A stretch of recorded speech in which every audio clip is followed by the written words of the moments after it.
பிரேமலதா விஜயகாந்த் உரிய மரியாதை கிடைக்கும் இடத்தில் கூட்டணி. மரியாதை யாரு கொடுக்குறாங்களோ அவங்கதான் கூட்டணி அப்படிங்கிறாங்க. உரிய மரியாதை என்ன சொல்றது?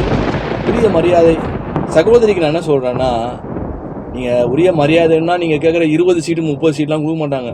இது ஒன்றும் நான் ஃபேக்டை சொல்லிடுறேன், ஓப்பனாக சொல்லிடுறேன். உரிய மரியாதைன்னா எனக்கு தெரிஞ்சு அதான் அவங்க சொல்றது 20 சீட்டு 30 சீட்டு எம்பி சீட்டு. சகோதரி ஓப்பனாக சொல்றேன், உங்களுக்கு திமுகவோட நீங்க ஜாயின் பண்ணவே முடியாது.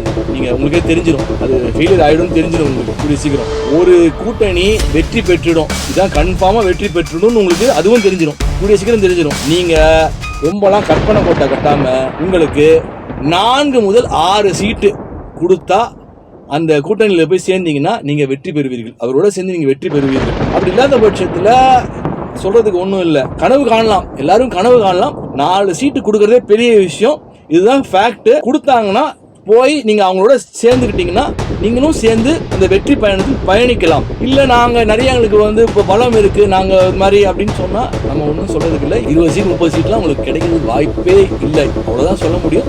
அதற்கு பிறகு உங்களுடைய முடிவு.